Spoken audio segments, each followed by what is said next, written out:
Halo movie lovers, apa kabar kalian?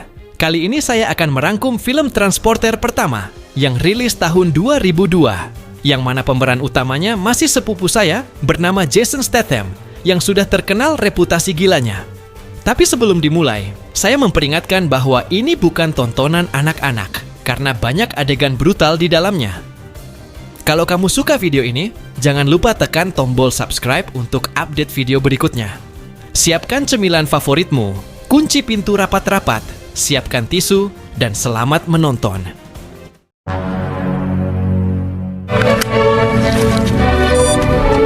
Kisah diawali dengan seorang pria garang berpakaian jas dan rambut yang rapi. Ia menyetir mobil mewah tanpa melanggar rambu lalu lintas. Pria ini tampak seperti orang biasa pada umumnya. Namun, ketika duit berbicara, disitulah jati dirinya keluar.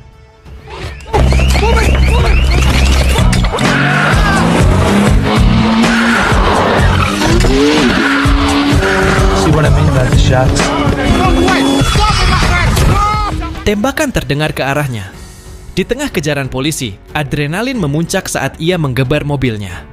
Gang sempit dan jalan berkelok bukanlah masalah baginya. Pria botak itu bernama Frank. Ia memiliki pekerjaan sebagai seorang kurir. Namun, bukan kurir Shopee pada umumnya. Frank mengantarkan paket dari para mafia dan gangster. Pekerjaan yang tidak semua orang mampu melakukannya. Ia adalah mantan pasukan khusus Amerika yang memutuskan pensiun dini demi mencari ketenangan. Frank lebih memilih tinggal menyendiri di tepi pantai yang indah. Setelah aksi perampokan bank yang ramai dibicarakan, seorang temannya, Pak Inspektur, datang ke kediaman Frank. Ia mencari mobil yang digunakan pelaku, yang kebetulan memiliki warna dan tipe yang sama dengan mobil milik Frank. Namun, karena Frank adalah orang yang jeli dan memperhatikan setiap detail, si inspektur tidak menemukan satu pun hal yang mencurigakan. Tak lama, ponsel Frank kembali berdering, pertanda masuknya orderan baru. Dengan penuh ketelitian, ia mencatat spesifikasi, ukuran, dan bobot paket tanpa mengetahui isinya. Uniknya, Frank selalu memegang teguh aturan.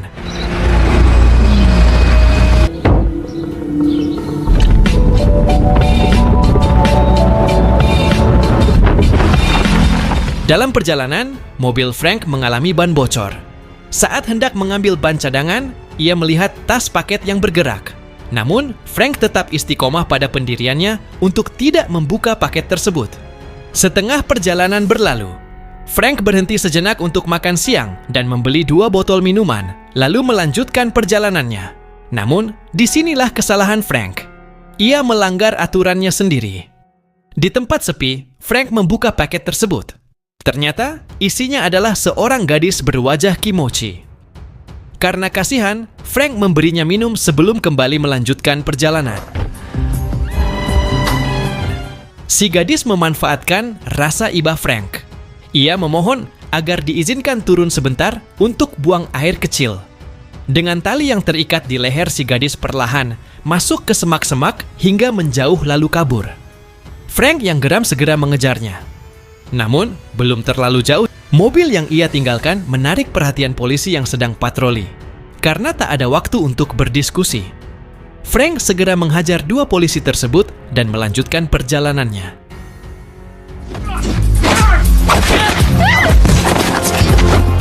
Sesampai di tujuan, ia bertemu dengan si penerima paket bernama Wall. Wall menanyakan alasan keterlambatan, dan Frank hanya menjawab, "Sedikit masalah kecil." Saat hendak pergi, Wall menawarkan 1 orderan lagi. Frank tanpa banyak pikir menyetujuinya. Frank kembali berhenti sejenak untuk membeli minuman kaleng. Namun, ketika berjalan menuju mobilnya, tiba-tiba sebuah ledakan terjadi.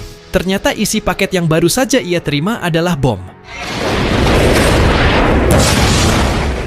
Si Wall telah mengetahui bahwa paket sebelumnya telah dibuka. Namun, kesalahan terbesar si Wall adalah meremehkan kemampuan Frank yang terkenal akan kebrutalannya. Frank bukanlah orang sembarangan, dan ia siap membalas dendam. Dan kali ini, Frank tak segan-segan merontokkan bulu-bulu jempol mereka dengan membabi buta.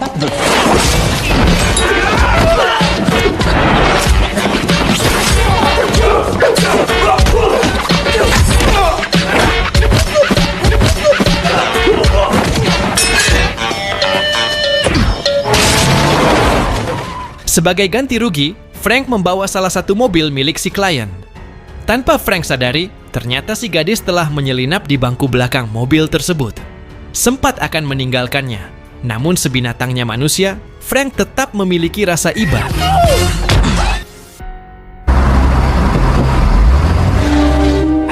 Nama si gadis adalah Lai Wei atau si Yuli. Tanpa banyak tanya, Frank memberi Yuli Indomie tanpa telur ceplok, lalu beranjak ke kamar untuk tidur. Tak sengaja, si Yuli menjatuhkan sebuah kotak berisi barang-barang pribadi Frank. Dan dari sinilah Yuli mengetahui jika Frank dulunya seorang pasukan khusus. Keesokan paginya, layaknya seorang istri yang solihah, Yuli mempersiapkan sarapan dan kopi untuk Frank, ditambah rokok surya. Saat terdengar suara ketukan pintu, ternyata si inspektur datang membawa plat mobil yang meledak sebelumnya. Tapi Frank beralibi bahwa mobilnya telah dicuri dan Yuli yang mengantarnya pulang. Tidak menemukan informasi lebih. Si inspektur pun pamit, tetapi sebelum pergi, Frank dan Yuli diundang untuk datang ke kantornya. Tak berselang lama, tiba-tiba rumah Frank diserang si Wall yang ingin balas dendam. Ribuan timah panas pun melubangi dan mengacak-acak seisi rumah.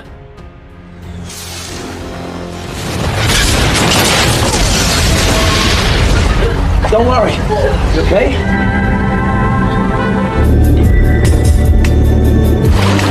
Mereka berhasil berlindung dan menyelinap hingga sampai di persembunyiannya. Bukannya ganti baju, mereka justru baku hantam di atas ranjang.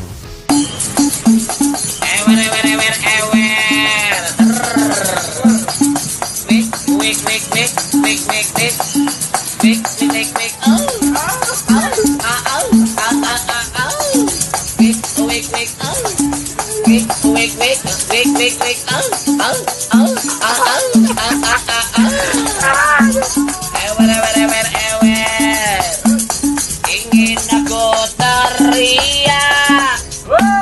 Ambiar.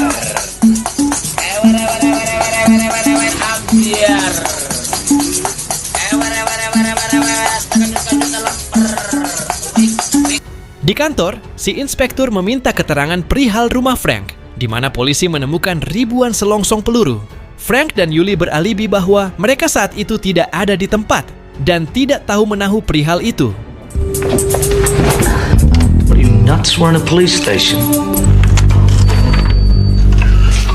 Saat selesai, Yuli mengajak Frank untuk menemukan otak di balik aksi penyerangan rumahnya. Frank yang tidak ingin berurusan lebih jauh, memilih mengalah dan cuek. Namun, Yuli terus membujuk dan mengatakan, jika orang itu adalah pelaku perdagangan manusia, termasuk keluarganya, yang kini masih dikurung di dalam sebuah kontainer. Thank you. Namun, fakta yang didapatkan Frank justru berbeda. Ternyata, Wall adalah rekan bisnis ayahnya si Yuli. Yuli memanfaatkan Frank untuk menguak bisnis ayahnya yang memperdagangkan manusia untuk diambil organ tubuhnya. Dan Yuli menentang apa yang diperbuat oleh ayahnya. Hanya, dengan jejak pencarian di komputernya, Pak Inspektur pun sampai di sana. Namun, mereka beralibi bahwa Frank telah menculik Yuli, anak bos mereka, untuk melakukan pemerasan. Di ruang tahanan, Frank pun mengatakan apa yang sebenarnya terjadi kepada inspektur perihal perdagangan manusia, di mana ada 400 orang di dalam suatu kontainer. Si inspektur pun percaya, dan mereka berdua sepakat untuk menjalankan suatu rencana dengan berpura-pura menyandera si inspektur, agar dirinya bisa kabur ke dermaga, untuk kemudian melanjutkan pelayarannya ke pelabuhan sendirian. I love that nigga. Son, I smoke that nigga on my little pig ass. When he will move that. Thanks, man. I'm better alone. We need it. Well, maybe not.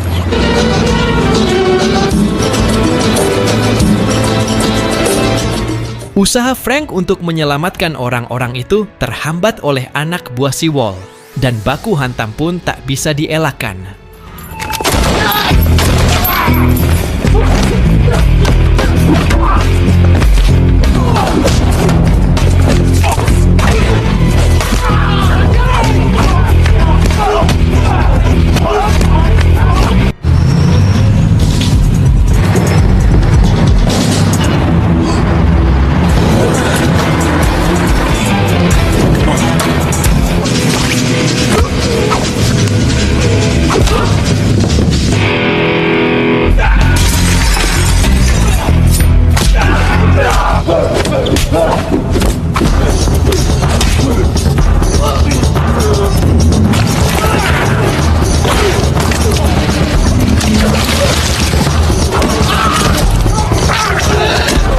Walau bersenjata, namun tampaknya anak buah Wall tidaklah selevel dengan Frank.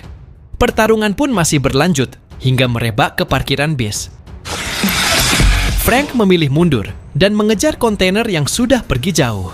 Tak tanggung-tanggung, Frank mengejar menggunakan pesawat pupuk, terjun dan mendarat di atas kontainer untuk mengambil alih kemudi truk tersebut.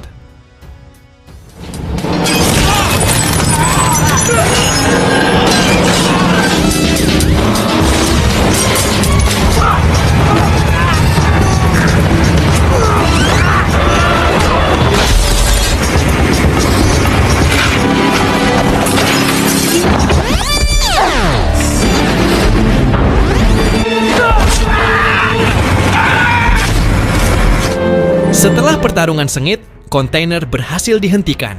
Namun, ayah Yuli menodong Frank, berniat membunuhnya. Namun Yuli, yang sudah merasakan kerasnya burung Frank, memilih mengambil senjata dan menembak ayahnya sendiri.